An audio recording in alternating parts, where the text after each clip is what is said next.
Hello everybody, good day to you all. Today I am talking about Dr. Stone, season number 1, episode number 13, Masked Warrior. In this episode here, we finally get the battle between Kenru and the meathead guy. I don't know what his name. I'm just calling him meathead.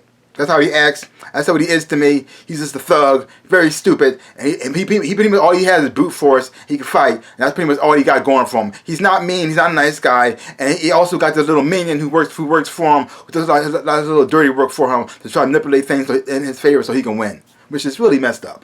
So you have Cinco, you have Chrome getting the ingredients that they need from the phosphoric acid that they have to pretty much, to create the drug that they need to try to help Ruri. Hopefully the drug will work. I don't know. But they're getting the ingredients they need to try to make some antibiotics. Hopefully that will be the thing that she needs to help her, the cure of the disease that she has. Hopefully. And then you also have and so after all the training that Genru and Kinru has gone through with the help of Kuraku to get them prepared, they're finally ready to face the battle. But to make things go better in their favor, you have Cinco and you have Genru working together to try to manipulate certain things to fix the bout, so they can make sure that Kinru can be the last one fighting. So that way, when the meathead gets all tired and worn out, he could come in, swoop in, and then finish him off, and then he wins. Bam! Problem solved. But that went down the toilet when they had him face off against him on the first match. So everything they planned, everything they set up, everything they tried to manipulate to try to get things in their favor failed.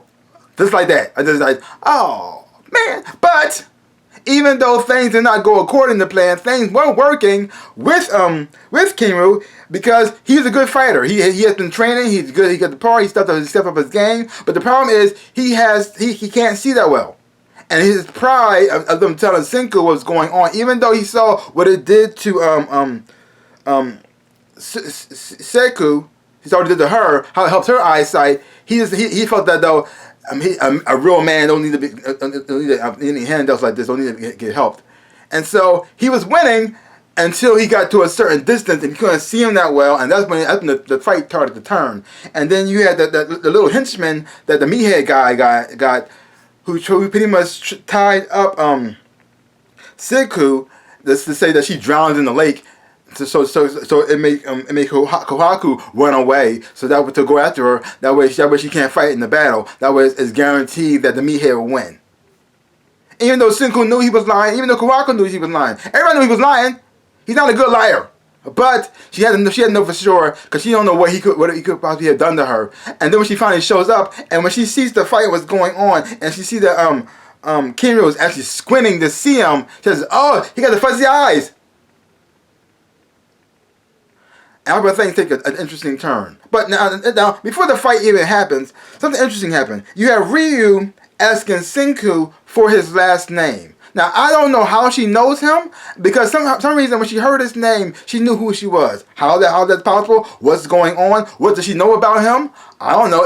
Are there books? Can they actually read? I have no idea. But the thing is though, nobody in this town has any last names, but she has Cinco for his last name, and that caught his interest as well too. It's just, like, why would you ask that question? Now he didn't answer the question. Things took a turn, but otherwise, that was very interesting. So there's something more does the Cinco, the Ryu, than we know. Something she knows that the rest of the village don't know. So I'm trying to figure out what's going on there. But overall, it's a pretty good episode. I really did enjoy the fight sequences. The fight scene with that was done quite well. Animation is always fantastic. The character design is fun. It's beautiful to look at, and it has a funny moments in here as well that I really did enjoy, especially the scene where you got Cinco and Genru working, trying to come up with their plan to pretty much cheat. And the way they're trying to convince Kieran to get on board with this, when they appear to him as snakes, like trying to tempt him to do the wrong thing. And I like how sometimes they create visuals to pretty much represent something that they're seeing, to represent something that's actually bad or awful. Like last time when Genru saw that lake of sulfuric acid, he thought it was like an angel calling to him because of how beautiful and shiny it looked. But actually, when he found out what it was, it turned into an angel like of death and disgust, and trying to drag him down to hell to kill him. And so I like how they switch these styles up, even when they would take him. they came up with their plan. Their plan failed, and showing the look on all their faces, how their styles have switched and changed again. And I like how they do that to represent certain things, certain scenes. And I thought they've done quite well. It brings humor to the table, and also brings things more intense as well too. And I really do enjoy watching that. Overall, another great episode. I really did enjoy it a whole lot. I'm liking the fact that I got to see a cool fight sequence going down, and also when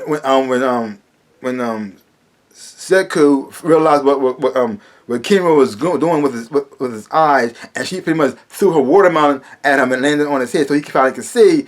And watching how the pose he made and the fire in the background, it made it look pretty cool and pretty epic, and I really did enjoy that as well. So overall, another great episode. I can't wait to see what's going to happen in the next episode now that he finally can see what's going on. Because the thing is, though, he won the fight now.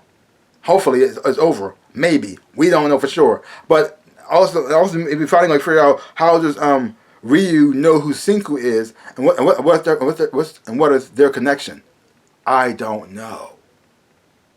Maybe a long time ago, somebody he went to school with probably woke up, and they probably told stories about him, and it just got passed down generation. And so now that she finally meeting him for the first time, she probably remembered that name. So when she finally seeing him, maybe that could be the case. I don't know. Well, we will find out. Overall, like I said, fun episode, great episode. Funny moments in here, cool, great action sequences like that too. Getting into more of these characters and a little bit more in the history and the backstory is fun to watch as well. So, great episode. So, leave comments down below. Let me know what you thought of this episode of Dr. Stone. If you haven't watched it, check it out for yourself. Hopefully when you watch it, you will enjoy it and have fun watching it too. So, give my channel a big like, hit the thumbs up, shaboop, and subscribe to my channel and share.